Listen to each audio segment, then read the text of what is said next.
This is TWiT. Seth, Harry, Jason. Allen Institute, which is the Institute for Artificial Intelligence, Paul Allen, I presume, since it's in Seattle, unveiled a new AI that passed an 8th grade science test. Actually did better on an 8th grade science test than I did on my sleep test. In fact, that's a low bar. I know. Maybe let's give you some sample questions. See if you can do as well as Aristo. Which cell structure do nutrients pass through to enter a cell? The membrane, chloroplast, cytoplasm, or nucleus? I'm going to say cell membrane. Correct. Aristo got that as well. Which equipment will best separate a mixture of iron filings and black pepper? That's going to come in handy. Magnet, filter paper, triple beam balance, or voltmeter? Magnet. Magnet. With food is being mechanically... This is... You know what? Okay, an 8th grader, I could see this is a good test, but this is impressive for an AI to know this, right? When food is being mechanically digested, whatever that is, it's being changed into another substance, it's being made smaller in size, it's being converted into energy, it's being excreted from the body. I have no idea. Being made smaller in size. Smaller? Huh? Really? Or about changed into another substance? No, it's being made smaller in size. All right. You're right. That's why he went to Harvard.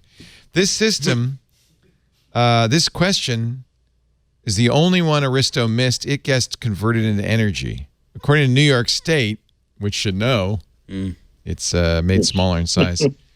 In New York State, speaking of which, there is a greater chance of precipitation falling as snow in January than in March because January in the Northern Hemisphere is tilted toward the sun where temperatures are warmer, toward the sun where temperatures are colder, away from the sun and temperatures are warmer, away from the sun and temperatures are colder.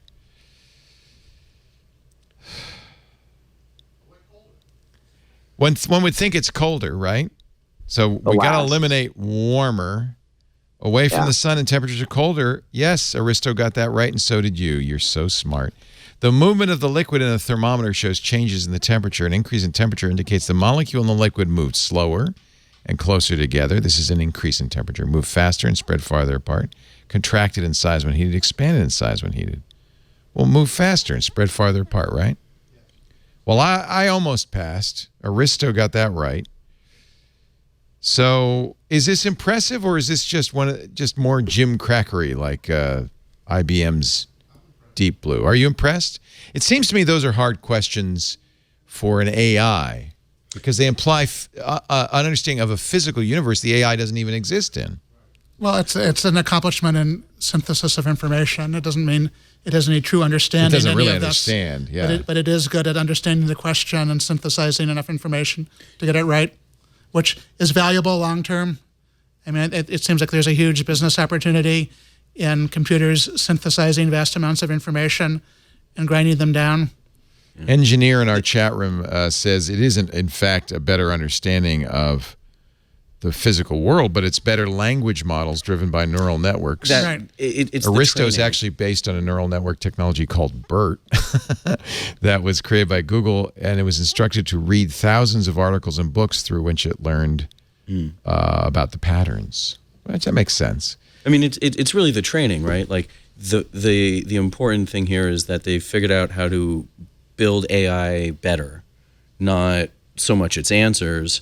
The answers are important because they indicate how the machine learning has been trained, but without being able to apply that elsewhere, then it's not really going to have much of an impact. But if they figured out how to take the way that they've trained this particular AI to apply to other machine learning instances, then they'll have something that's quote unquote smarter, but shows that we've grown in how we're building AIs, because we don't want them to identify, to do all the racist stuff that the Google AI was doing with photos and all these other, bias mistakes.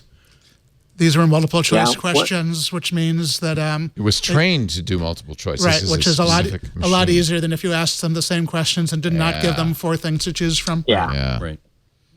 It's very good. What AI is really good at, and far better than humans, is pattern recognition. Right. So things like this, it can do far better, and so it's really good at enhancing humans. Not so good at replacing for many things that where you have gray areas, where you need to understand context, where you need to understand and make judgment call on ambiguity.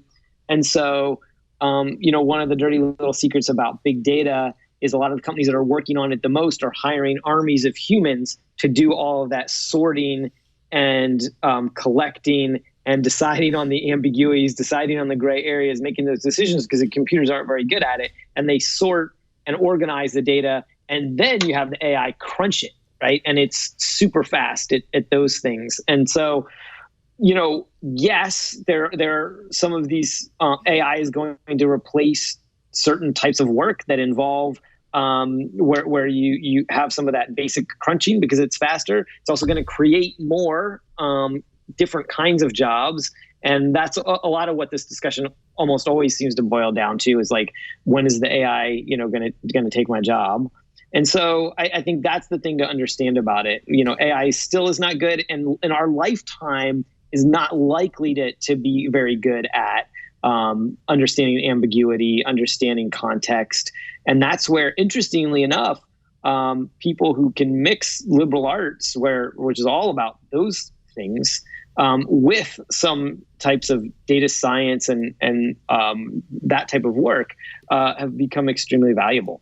Jason, you've seen that on the internet, human people, we think they're human, but they are terrible at understanding context and ambiguity.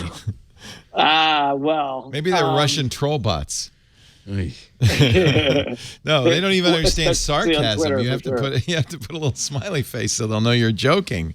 And these are your friends. And these are people with brains. Yeah, for sure. I think when you read stuff like this, you don't get over optimistic about the future of AI. And by the way, at the end of the article, the New York Times clearly put this in to make you all feel better. They said the same researchers tried to teach artificial intelligence to pass the graduate record exam, which is the exam to get in graduate school, and they just couldn't do it. Yeah. So no AIs in graduate school, but maybe ninth grade.